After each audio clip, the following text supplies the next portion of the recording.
Hello and welcome. I'm Dr. Adam Dorsay, a psychologist in Silicon Valley and the host of SuperPsyched, a podcast dedicated to supercharging your life. Each episode contains fun, high-quality interviews with experts looking at psychology from all angles.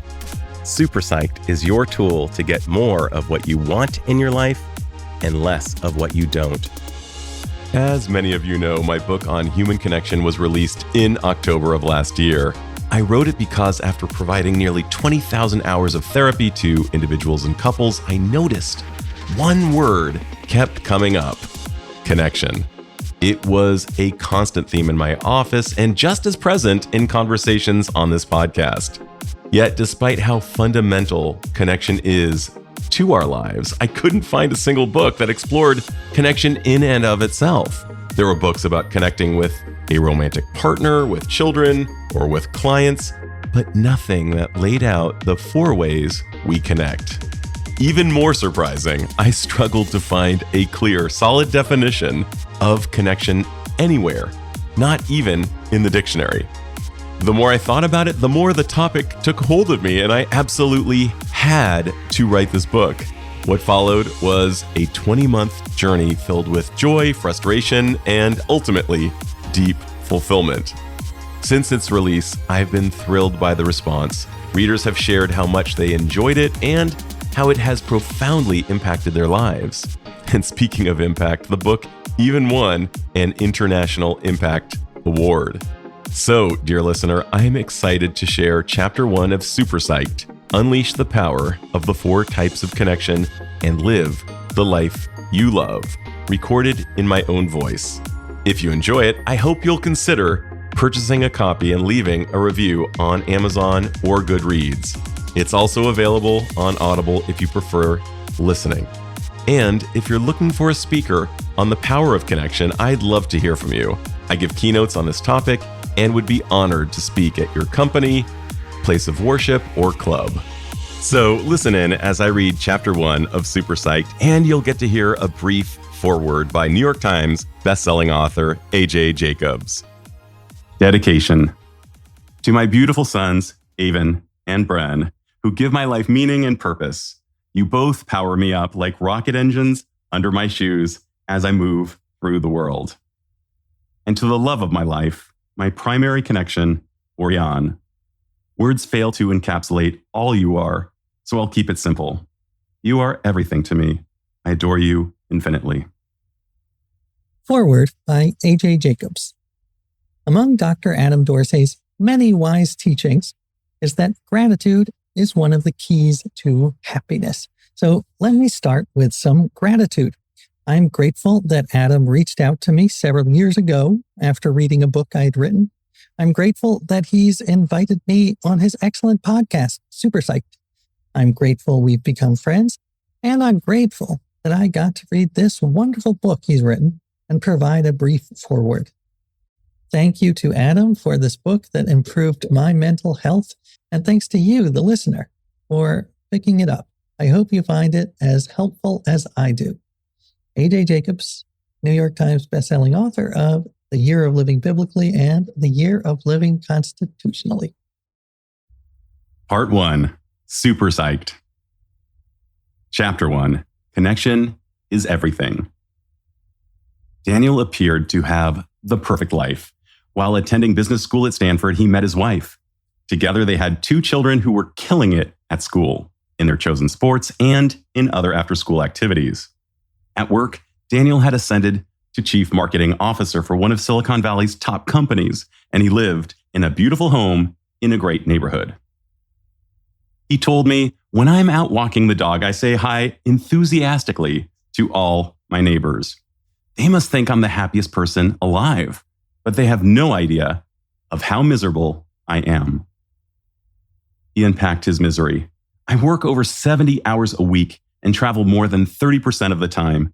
I'm rarely home, and when I get home, I'm so exhausted, I'm useless. I hardly see my kids since they're involved in school and every after-school activity under the sun. They have to be. We want them to go to a top-tier school and have the same opportunities my wife and I had. He also shared that his friends are geographically spread out and he's hardly in touch with them. As for hobbies, he said, "Who has time for those?" And when I asked him about his relationship with his wife, he said, "We look like a happily married couple, but our relationship is transactional and not emotional. We're like roommates or business partners. There's no tenderness." Then he said, "As for sex," he looked down at his watch and said snarkily, "Today is Tuesday, so that means it's been over 3 years since our last." Then he chided, "But my problems are first world problems, so what the hell am I blathering on about?" First world or not, Daniel was lacking connection in a host of crucial areas. A big part of our work would be to define connection in his terms and to figure out ways to find more of it. Daniel is not alone. While his personal struggle is his own, it relates to all of us. This is because connection is vital for life. Just think about what happens when we don't have it. As infants, we couldn't care for ourselves. While our caregivers could generally read our cues, they couldn't always understand what we needed. The cries and other communications we used to express our needs were sometimes misunderstood. But try as they might, our caregivers couldn't always see us, hear us, and love us in the ways we wanted or needed. We couldn't completely connect. Throughout childhood, we continued to depend on our caregivers for our survival. We could connect better through communication, but often didn't really know what our needs were or have ways to properly convey them. When we tried, we might have been ignored or told our needs were exaggerated. In some cases, our needs might have even triggered our caregivers into anger. But even if we had the best possible caregivers, we still couldn't completely connect. As we grew, we might have rebelled, but our desire for connection with our caregivers still mattered deeply to us. Many of us remained unable to communicate our needs effectively or to have our needs sufficiently mirrored by our caregivers. As a result, consciously or unconsciously, we told ourselves things like, "I'm not going to get what I need, so I might as well give up." This begins the process of us disconnecting from ourselves, from others, from the world, and for many of us, spiritually. It starts in infancy and continues as we grow. Without attention and correction, that disconnection increases over the course of our lives. But once we recognize the disconnection, we can find paths to reconnect with those disconnected parts. This book aims to support you in this process, even if you have no idea where to begin. As a therapist for over a decade to many of Silicon Valley's big players and some of the most conventionally successful people on the planet, I've had a front row seat to the rise of a mental health epidemic. Overall, people are more financially successful than ever. And yet, these same people are unhappy. Loneliness is rampant. Smartphones and streaming devices have had some benefits, but also some major costs. Social media has caused unprecedented levels of comparison between influencers with their advertised false selves and consumers who want to keep up with these images. In the midst of so much technological and financial flourishing, people are depressed and anxious at levels that former generations could not have imagined. People are investing their off-work time in ways that are not regenerative. People who appear to be happy and successful often describe themselves in private as unhappy and unsuccessful. Maya, for example, was a high-earning VP of sales in her early 40s.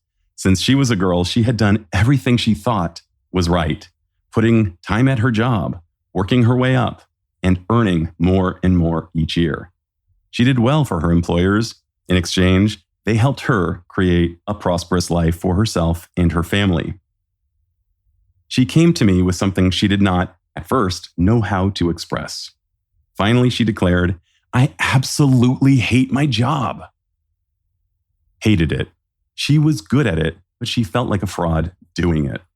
She had chosen a path early in life and found it relatively easy, which allowed her to cruise on autopilot.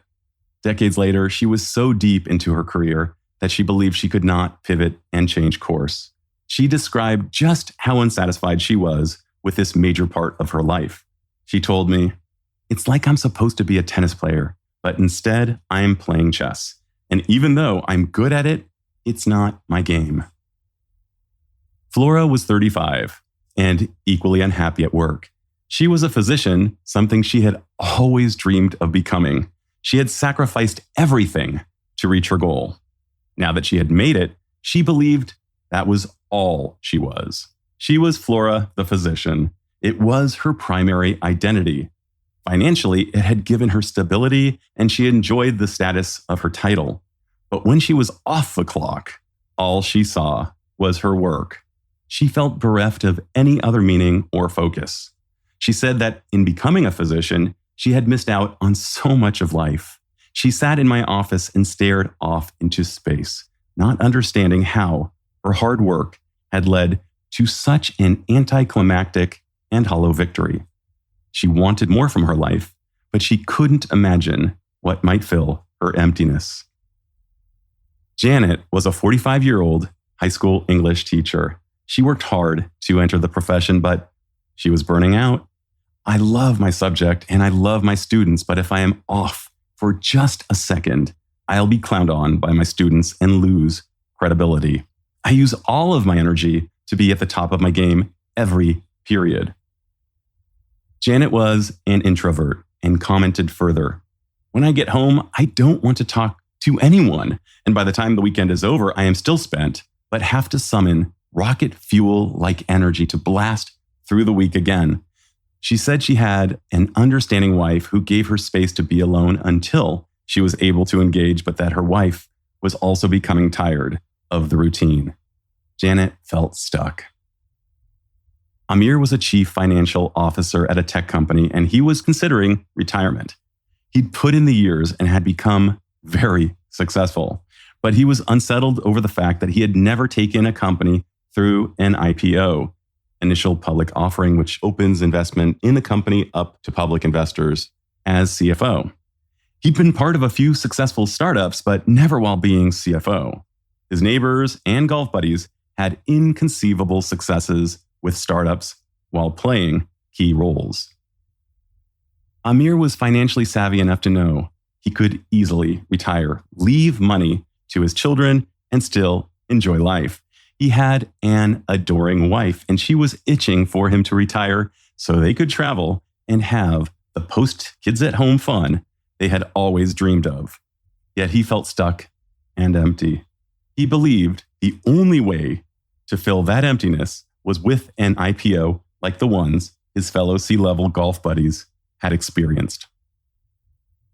Connor was a veteran police officer. He had come from a long family line of police officers and said his job felt like a calling.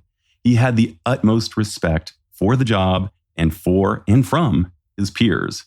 He could be relied on to do work that no one else wanted to do. Yet he said it was very hard being a cop these days due to the public's perception of the job. "This is not the job I thought I would have when I was in the academy." Things were tough at home too. His wife complained that he was too hard on the kids. "I'm a way more chill father than mine was with me, but my wife thinks I need to dial it back. On some level, I feel more at home at work than I do at home." To conceal their identities, the people I've described in this section are composites, as are all the people I will describe working with. The people who enter my office are frequently in the top positions at their Fortune 500 companies. They are wealthy. They drive expensive cars. Some have their own Wikipedia page. They are interesting, captivating, driven individuals who draw attention in any type of room, from a gala event to an international conference to a neighborhood backyard barbecue. And yet they describe themselves as being deeply unhappy. Despite their undeniable success and good fortune, they feel distant from the things that truly matter to them. And as smart as they are, they tend not to know why. They've even said that it seems like they've been sold a bill of goods, like a joke has been played on them.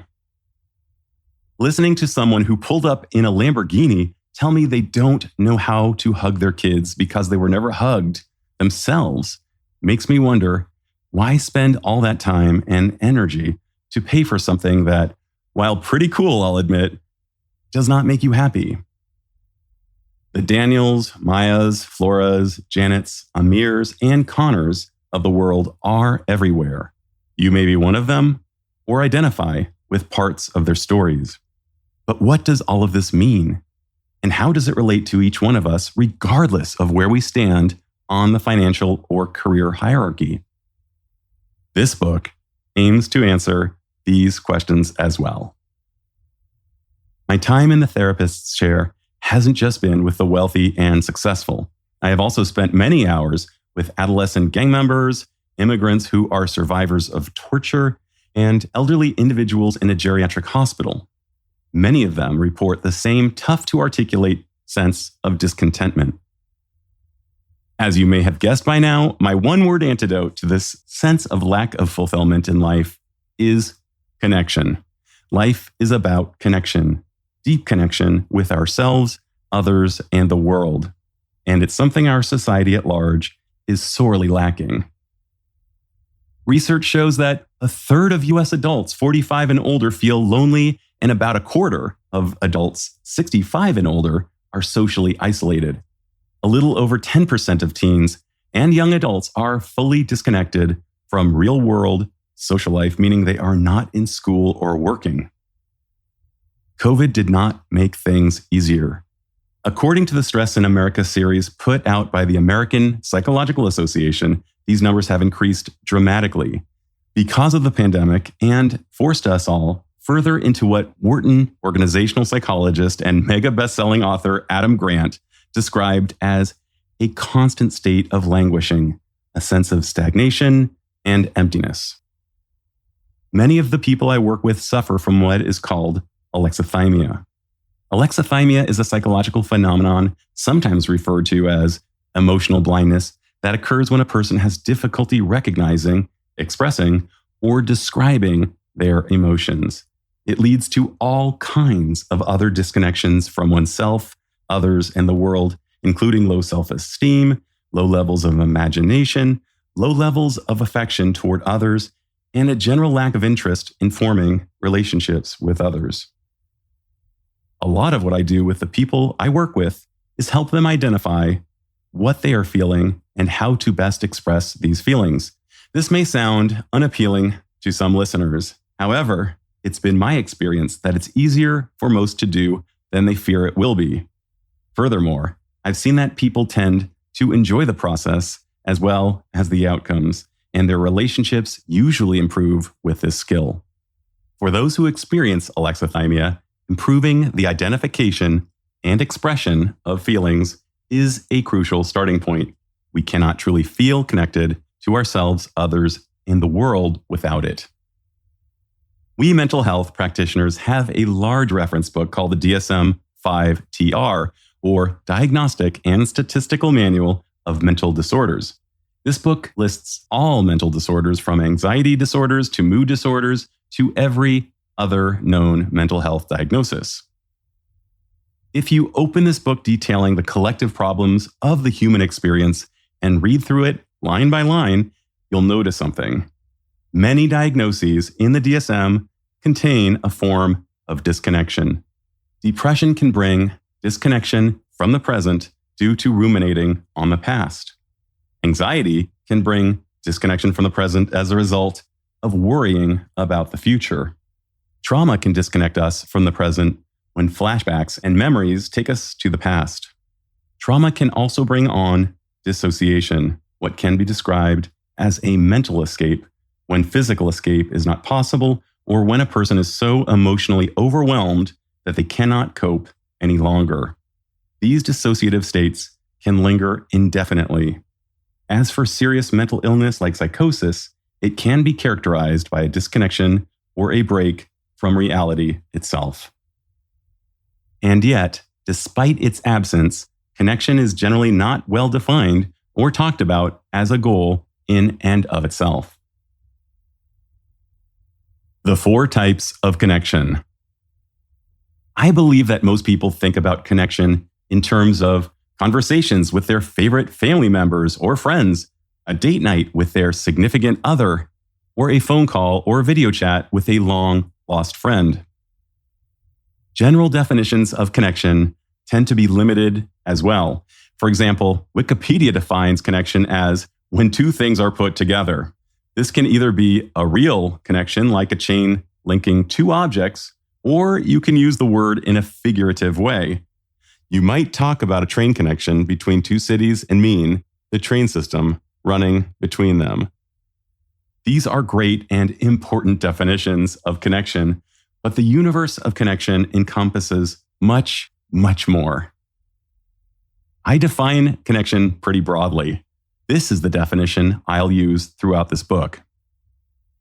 Connection is an internal emotional response.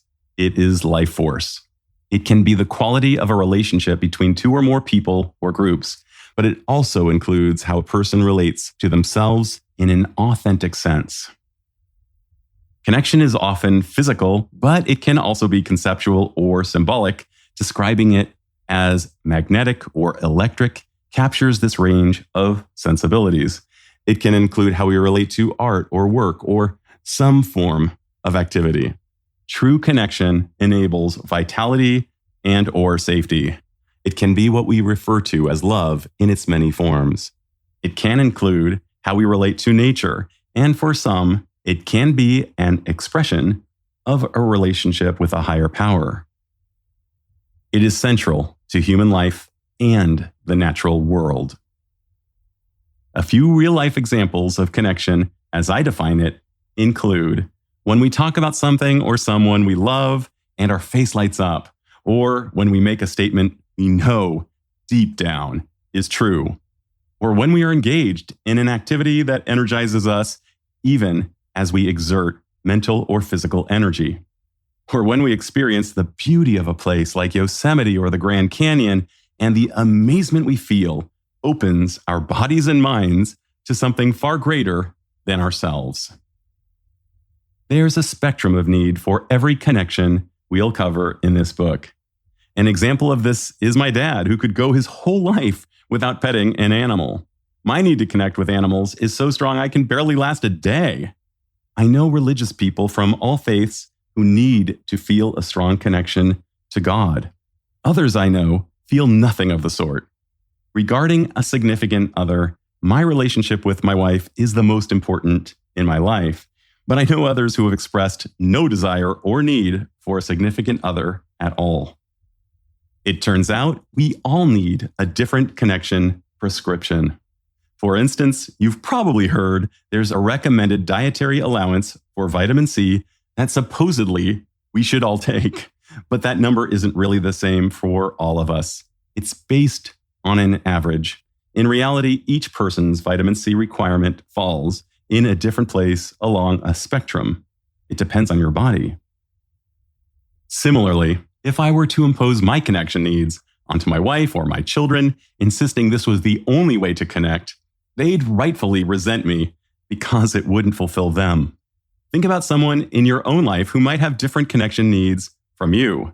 Perhaps that person needs to run every day to feel connected with themselves, while you may personally hate running. Instead of addressing our connection needs directly, we often find ways to self-medicate and distract ourselves from the pain and despair of disconnection. We tend to do this by using technology, substances, retail therapy, or other analgesics. These may feel good in the moment, but they don't address our deeper needs directly, and if this is our only go-to, things get worse. Instead of seeking meaning through art, we play Candy Crush. Instead of finding purpose in our work, we doom scroll through social media during the workday.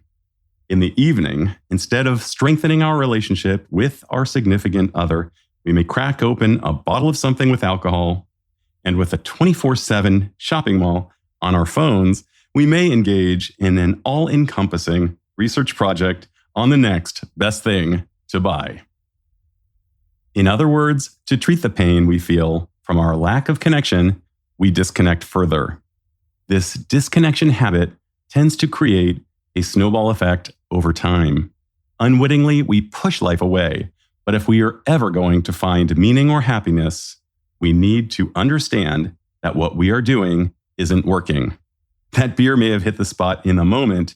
That one more episode in the darkness of our bedroom may help us fall asleep. That quick phone game while our kid runs around the playground may help us pass the time. That extra hour of work may get us closer to a promotion. Yet when we take a step back and look, what does all of this really get us?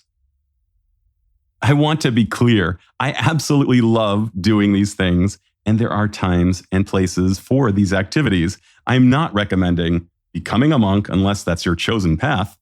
This book's approach is not about giving things up, but rather knowing what gives us a deep sense of fulfillment and using that information to become intentional about our choices. It is about prioritizing what makes living worthwhile. If that is a beer after work or a quick Wordle after your kids have had their third tantrum of the day, then I say, hell yes. I've organized the rest of this book around what I believe are crucial connection opportunities for most people. These are similar to the vitamin C recommendations in that they work for everyone on average. But unlike vitamin C, which everyone needs some amount of, some of these connections you might need none of. Ultimately, that is for you to decide. Whatever you choose, the hope is that you are more connected today than you were yesterday and will become more connected tomorrow than you were today. The structure of this book is based on these 4 different types of connection. Connecting to yourself. We connect to ourselves by cultivating a deep, authentic understanding of who we are, what we love doing, and what gives us energy. This means increasing our connection to our feelings, our thoughts, our longings, and our sense of purpose. It means knowing what gets us up in the morning. It means knowing what we really want and need. And it means knowing what revitalizes us.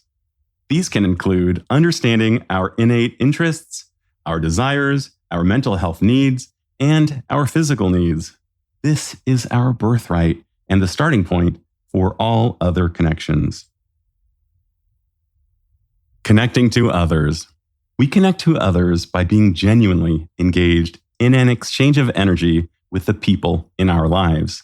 These people include our significant others, our families, our children if we have them, our friends, and, for pet people, our pets.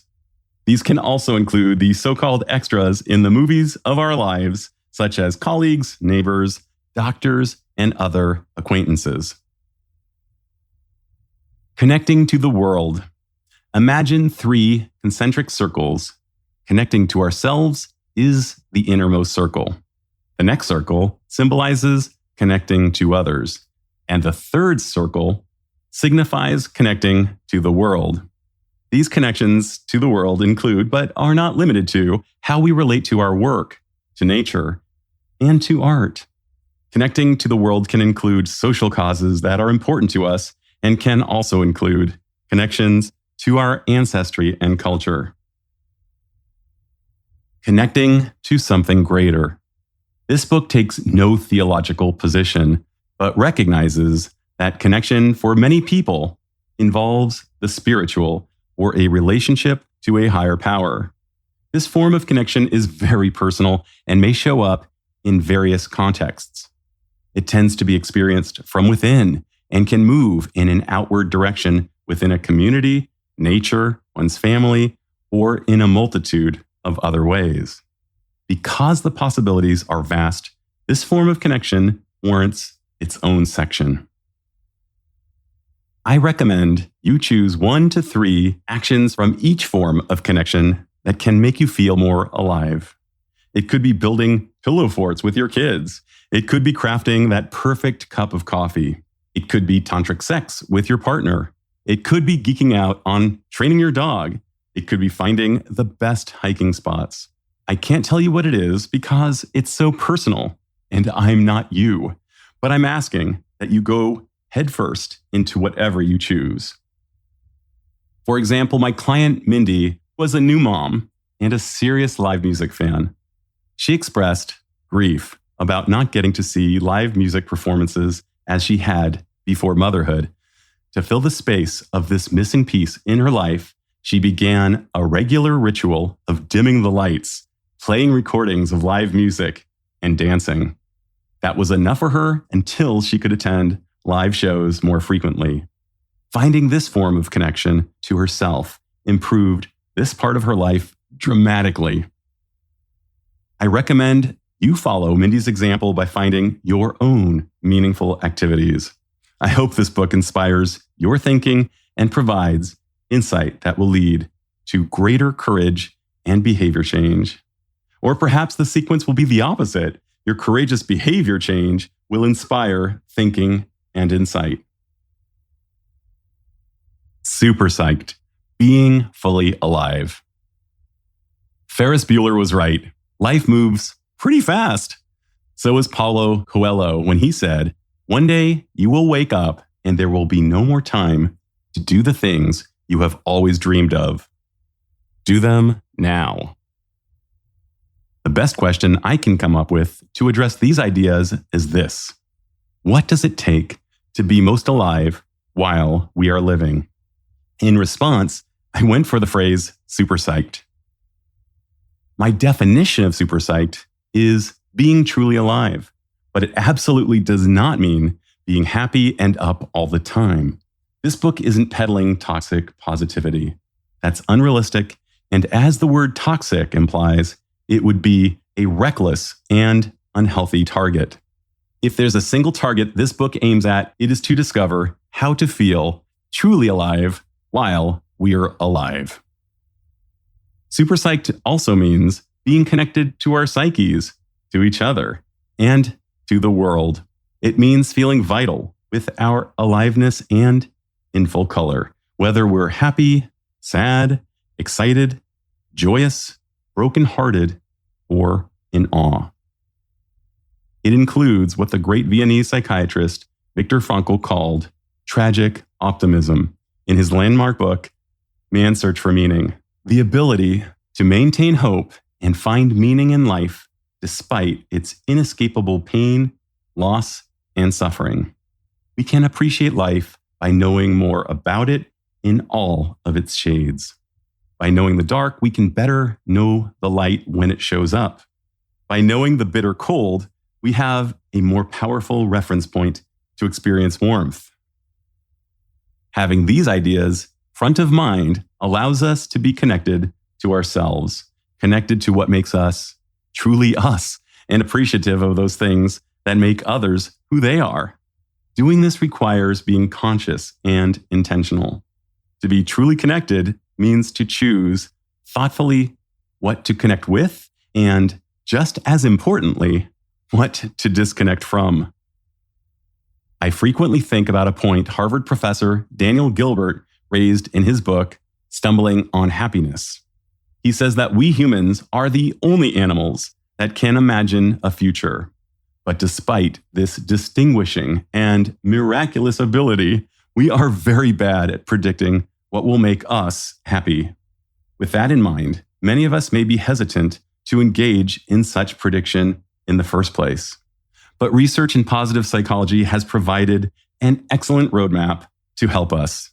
The research consistently shows that our opportunities for happiness are dramatically increased through practices like mindfulness, gratitude, flow, and other paths to connection. In addition, we humans are such social creatures that even small amounts of social interactions, like talking a bit with the cashier at the grocery store, can lead to increased levels of happiness. The paths endorsed by the positive psychology research described above will be covered throughout this book. We'll also unpack what makes us feel more connected to ourselves, others, the world, and spirituality through data, anecdotes, and advice. Some ideas covered in this book may be familiar, but there's often a difference between common sense and common practice, a chasm between what we know and what we do.